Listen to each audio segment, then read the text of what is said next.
You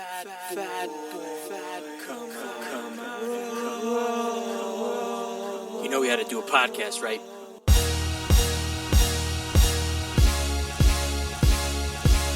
What's your name, fat body? Of course you were looking food. What the hell? I'm not fat, I'm big boned. I'm gonna eat it. You owe me for one jelly donut! Fat motherfucker. Listen to it. My wife said no one's gonna listen to us. I've got bigger titties than you do! Bullshit, because nobody fucking had geese back at that point for a bigger guy. I'm not everyone's cup of tea, but I might be somebody's shot of whiskey. You can't think about, hey, I need to lose 100 pounds, and think about winning that day. Fucking, I want a cheeseburger and a milkshake.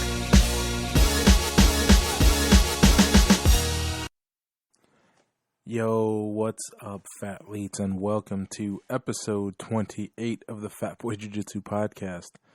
And if you're listening to this, I thank you for being loyal, because I know episode 26, I mean, I almost wanted to stop listening, so I know it was, I know it definitely had to be, anybody moving forward had to be fans, so thank you if you're still listening.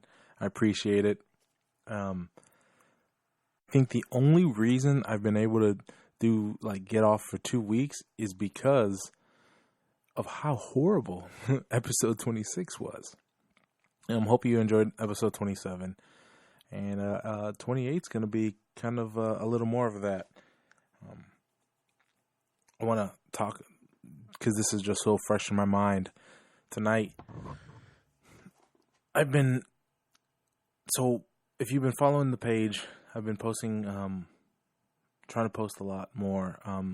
People enjoy it, so if you like it, thank you. There's far more people who enjoy the inspiration than those who hate it. So, what can I say? You don't like it, unfollow the page or whatever. There's a lot of people who need the motivation, who needs the inspiration to keep going. So, if I can help somebody with that, that's what I want to do. And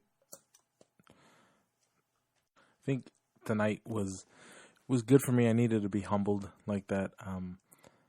I've been definitely getting a lot of praise. I know the way my body has transformed in the last 3.5 months has been crazy. How much I've shrunk, and I'll say shrunk because I definitely, like I said, I feel small, and now I know I am. I was walking around the store the other day, trying on some sports coats and sport coats. And man, I was getting down. The 48s were fitting nice, and even some of them were fitting loose. There were some 46s that were getting really close. I think I'm a good 15 pounds away from being a size 46 in jacket. So, man, that's incredible for me, because I remember the last ROTC jacket I had in high school, my senior year, was a 48 regular. And then the overcoat was a 50. So in that aspect, I'm almost as small as I was back in high school, man. 16 years ago? It's incredible. But I digress. See, this is what I'm talking about. I get like, man, that's awesome. So I preach that I'm not special and anybody can do what I'm doing, because I'm really not. There's nothing that I'm doing that is impossible for anybody to do. It sucks. And there's a lot of times I've wanted to quit, but I haven't. And, if you're keeping track, I'm about 11 weeks and 3 days out from that September 22nd cheat meal I had And yeah, I had that cheat meal and guess what? I just moved on and kept going and haven't had one since. But I think that has helped me more, not the not cheating, right? So I get this. I'm like, oh man, I can do this. And just the fact that I've changed my diet so much, it really just like anything else seems fucking easy. It really does. Cause at my heaviest, I was always, my life revolved around food. It was, when are we going to eat? How much am I going to eat? If my wife left extra, am I going to eat this? And definitely the answer was always yes, and whenever I want to eat. So I said today, I was thinking about it. I go, you know what?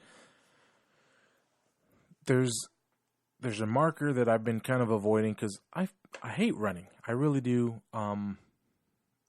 And it always been, my knees hurt, my legs hurt, my back, it kills my back. And I use that excuse and I'm like, but I haven't done it in a while. So I said, you know what? If I don't do it now, I'm never going to do it. I'm going to continually push it back. And so I went to jiu-jitsu tonight and rolled for about 40 minutes, between, in all rows. And in one fucking roll, I got fucking toe hold on my right foot.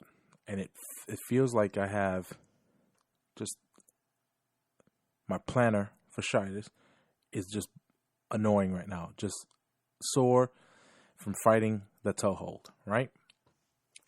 And even after jiu-jitsu, I'm like, fuck, this is just another reason for me to quit. Like, I don't need to be doing this right now. I really don't. I don't want to run. I haven't eaten. I don't want to run. I just want to go home, take a shower, and fucking relax.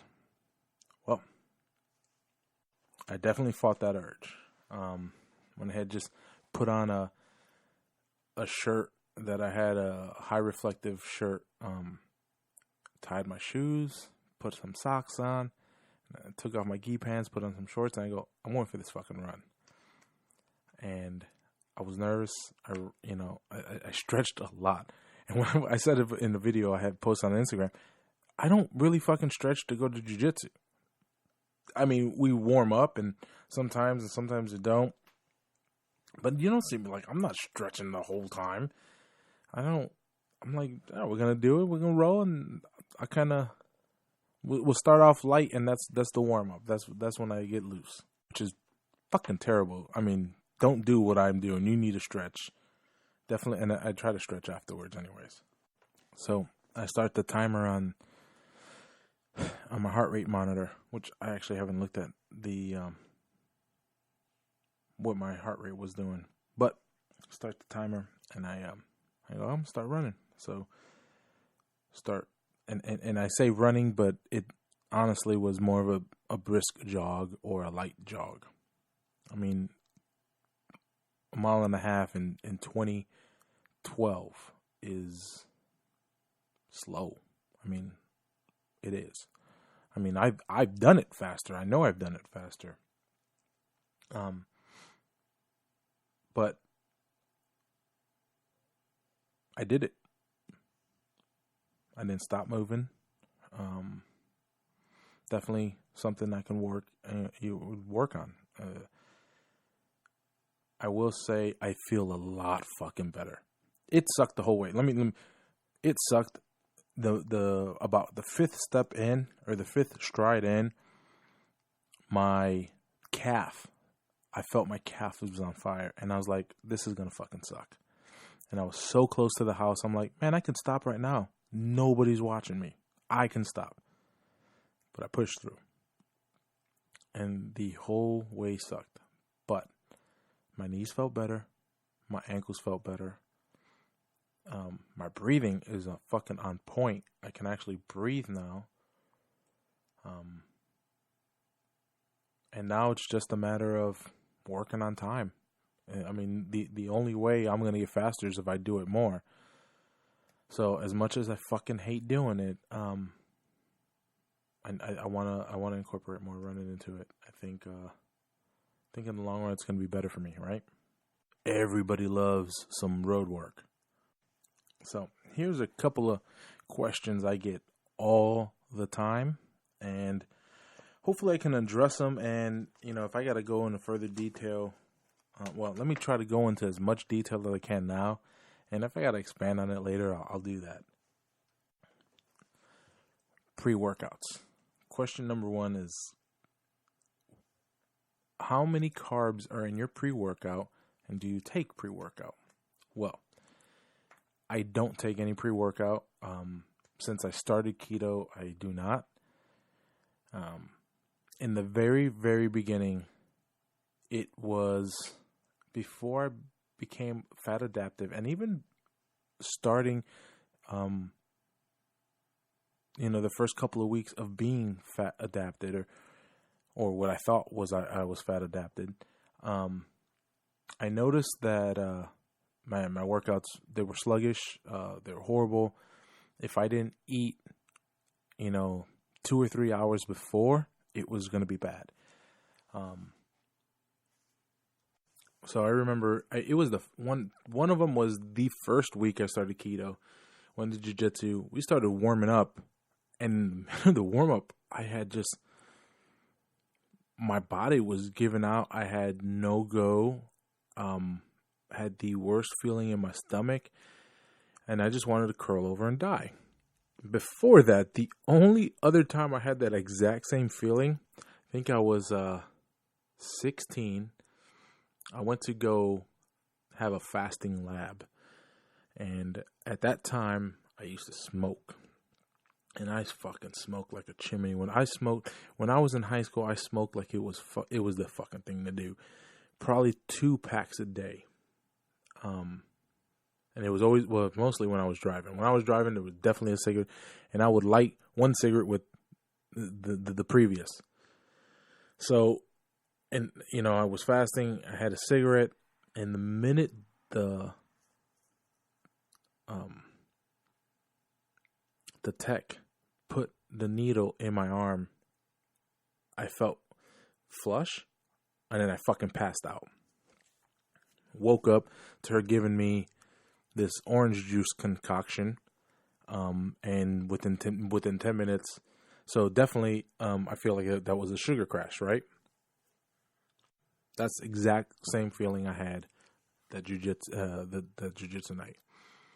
Then, so I started taking it easy, and what I would do was schedule my workout or my meals. I would try to have something definitely before going to jiu-jitsu or anything I was going to do. Which sometimes, if you get sidetracked at work, you don't, if you're trying to eat by 4:35 so that by the time you get to jiu-jitsu, you don't feel like your belly's full, but you have some, nutrients in your body, your gas tanks, not empty, and you're not going to fucking crash out. And that's a balancing act. It's really, how long do I need before I feel like I'm not going to throw this food up? So that took a while for me to learn. And there was time, and even then I had a couple of close calls. I had one, went to my buddy's house, and he lived about 45 minutes away from where I was staying. Trained at his house. I felt great. Then on my way home from his house, that 45-minute drive, I had some water, and that was it. And I meant to pick up some hard-boiled eggs from the Publix. They sell them like in a pack of 2s. I was gonna just pick those up, eat them. Completely forgot. Got on the highway. By the time I was getting home, I had that same crash feeling to where I start making eggs in my mom's stove, and I just curl up on the floor, and I'm like, wait, I need to be here for a minute before I can move. And so before I was fat adapted, that you have to make sure you're eating correctly and you have enough electrolytes in your body before you're going to put out any work. So, I know other ketoers use bone broth. They make a bone broth tea. You can eat some, like, maybe some cheese and some salami or something like that. What's really important when you're first starting and you're first transitioning is your electrolytes. You have to get enough electrolytes in your body and salts. So make sure you're eating, 2, maybe 3 tablespoons a day of pink salt. I started doing, so when I first started doing keto and bulletproof coffees, I made sure, I was like, no, I'm not going to put salt in. I'm going to make sure it's unsalted butter. And then I was like, you know what? Well, fuck, I'm adding salt to everything. I'm just going to get the fucking salted butter. Honestly, tasted no different to me going between unsalted Kerrygold and salted Kerrygold.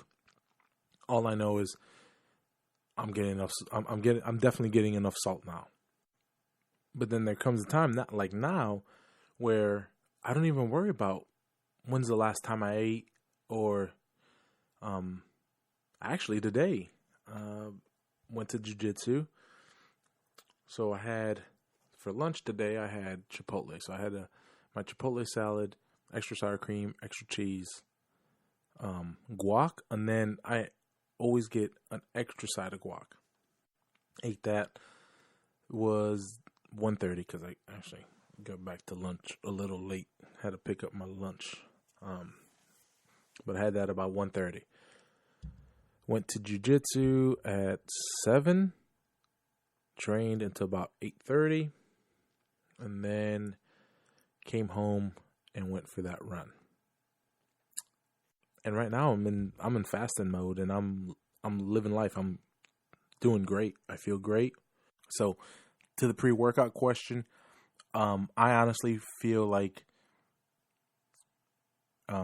we shouldn't have to rely on the pre-workout, right? But if you're gonna do something, definitely look into the BHB salts, the keto salts. There's a bunch of them on Amazon. They're really good. They're probably going to be expensive. They're like $60 for 15 servings. That's how you know it's the right stuff. Some exogenous ketones would really help. I believe I should have done them before,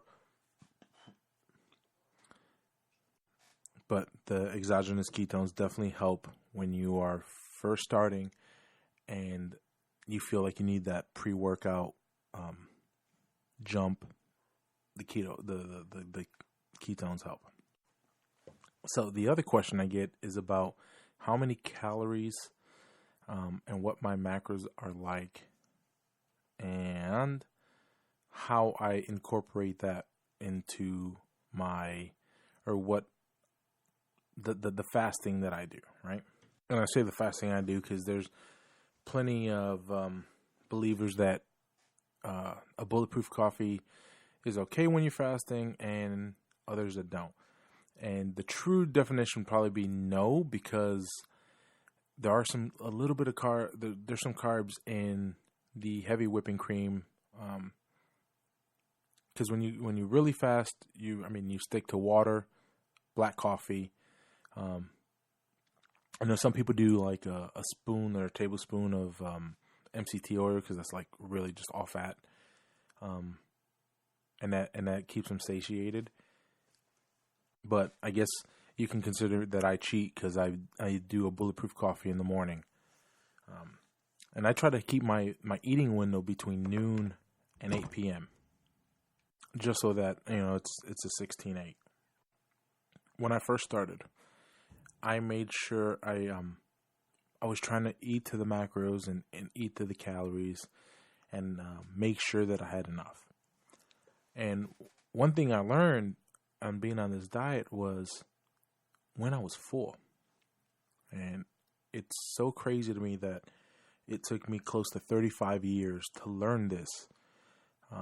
That there's a time when your body tells you, hey, my man, we're good.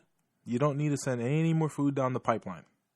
Previously, I thought, fuck, you know, when I'm stuffed. When I'm stuffed, that's when I'm done. That's when I know I'm satiated. I can't fit any more food down my throat. That's when I know I'm good. And that's how I lived for a long time.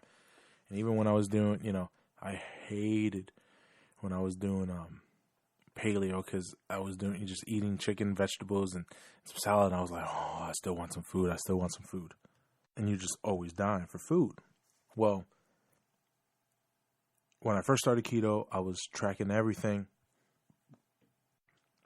And I learned myself that I can't be that person. I cannot track everything I eat. And it's not because I'm afraid to track it or anything. It's because just simple time. I already knew I was on my phone way too much. I didn't need to add that to it. So I did it to learn how much I need, or what about how I feel eating, 2,200, I think it was 2,200 calories. So 2,200 calories, and then you can figure out the 80%, the 20%, and or the 25% and the 5% from there. But once I started feeling, okay, so this is how I feel when I eat this. And so now I just do that. And I know when it comes to rations, I pretty much know or have a good idea how much I'm eating solely just based on rations. And it helps because I eat a lot of the same foods. I'm not, there's a lot of times where I'll eat a couple eggs, some heavy whipping cream, fry that up, some bacon or some little pork sausage for dinner. I know, yeah, and it's kind of crazy because I do that a lot, and people think it's a breakfast food, but man, it's fucking delicious any time of the day. So then that, when I do the fathead pizza, which is the 1.5 cups of melted mozzarella, 3/4 of a cup of almond flour, 1 egg. I put some like oregano seasoning in it. You mix all that up, flatten it out, put it in the oven, 425. I usually put it for about 8 to 10 minutes. Then I take some unsweetened tomato paste, put it on there, throw some cheese and pepperonis, and then sometimes if I have them, throw some mushrooms on that bitch. It's delicious. If I have ricotta cheese, I'll put ricotta cheese on it too. But I know that, so if I make that pizza, right, if I make that size, flatten it out, I think I have a 12-inch pan. So the 12-inch pan, flatten it out. If I eat 2 slices, you cut it up in 8 slices. Half is gone. My wife's going to take it. My mother-in-law, my son, they're going to eat it. Gone. But I know that I can eat 2 slices for dinner, or, if I make it during the day, for lunch, and then 2 for dinner later or the next day. And I know sometimes after those 2, I'm still a little bit hungry, but I know it's just me trying to eat because I know it's enough calories that I should carry over. But I understand that what I do may not work for you. So if you have to, sit there and measure out 6 ounces of chicken breast and 10 ounces of cheese or whatever, then, so be it. That works for you. That's great. I really do wish that could work for me. But yes, in that 8-hour window, I eat to those macros, and I've played with it. And I played, when was it? So December 1st, 2nd, and 3rd, we went to a camp out, and we were in charge. We weren't our group paid for the food for everybody, and that was part of the camp fee. So you were responsible for like snacks or whatever you wanted to bring. And I made sure Uriah had snacks. And I made sure I took my coffee stuff, butter for my coffee, my MCT oil, and a pack of macadamia nuts. No, fuck, I love macadamia nuts. They're so fucking expensive. But I realized once I saw the menu that I'm like, there's nothing. I mean, the Saturday, the fucking breakfast was Pop-Tarts, bananas, and there was something else. Oh, sorry. No, the breakfast the first day was sausage links and pancakes. So I did devour some sausage links. Oh, but what I did was, before I left, I knew this was going to kind of be an issue. So I made a half a pack of bacon and 4 boiled eggs. And I said, you know what? This is going to make me through the weekend. So that morning, I go, okay, well, I'm going to eat 2 boiled eggs. I'll eat some sausage links. I'll be good. I had my coffee. I went a little deep in that one. I put 4 tablespoons of butter in it. But I said, you know what? I know it's going to be a rough weekend. Let's try to, man up. So that held me over. We had peanut butter and jelly sandwiches for lunch, or ham and cheese sandwiches for lunch. I said, no thanks, and I skipped that meal. Then when it came to dinner time, it was fucking spaghetti. And I'm like, son of a bitch. But so what I did was took some of the meat sauce and just had salad. So meat sauce and salad was good. I definitely feel I could have ate some more, but I wanted to try myself out. I really wanted to see, okay, when people say they go keto or whatever, they say, oh, well, you know what? If I skip a meal, it's not an issue. And guess what? It really wasn't. Yeah, you were hungry, and I got hungry, and I was just like, you know what? Let me get some water. Let me get coffee. Oh, talking about coffee. I found a new addiction when I was at this camp out. I found out about the beauty of these nitro-infused coffee. Simply amazing. I loved it. I had ended up one day having 3 cups. And it was just because it was just so delicious. And the next day I only had like half a cup because the keg of coffee was done. So what I learned was, it's kind of easy to skip a meal if you have to, or man, if what happens sometimes is if you go out with somebody to eat or whatever, and it's not a place where you can eat. There's places like that, but I think, for the most part, anywhere you go, you can kind of make it keto. And then the last question I get a lot lately is about sweeteners and what do I use? Well, if you recall, I went a while back and I said, I'm going to swear off sweeteners. And for the most part, I have. I know I definitely had some in the keto mousse that I made. I'm trying to think of what else I've made since, but I really haven't. The keto mousse that I've made for Thanksgiving had 3/4 of a cup of stevia in it. Other than that, I really haven't used it for anything. I haven't used it for anything.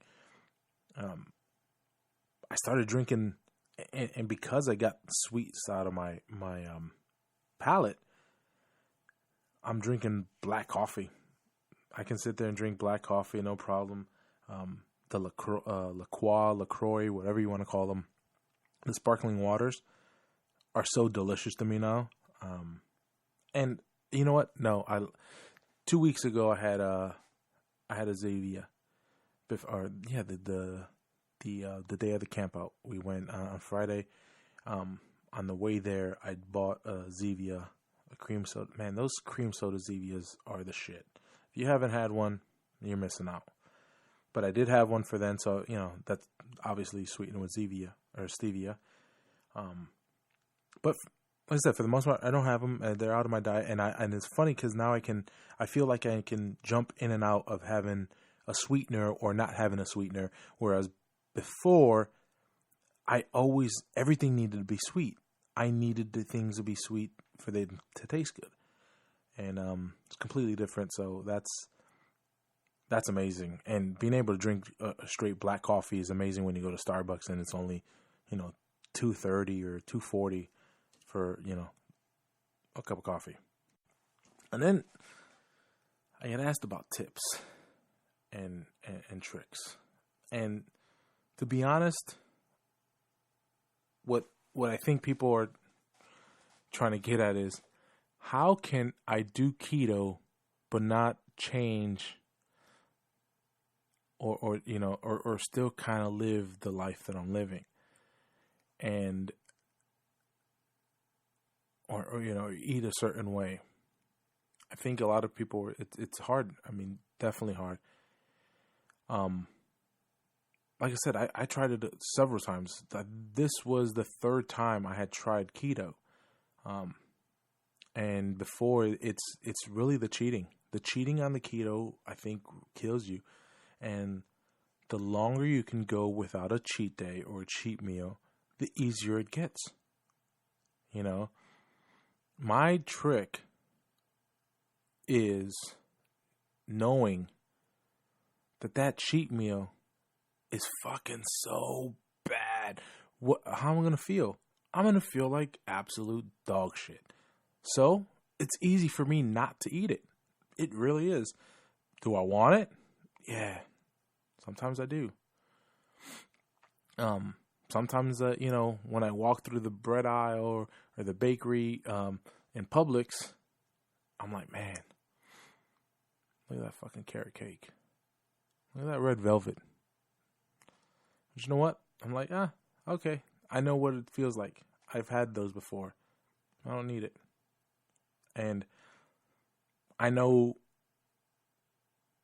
everybody could get to this point because I've never been at this point. So if I've been able to get here, anybody can do it, and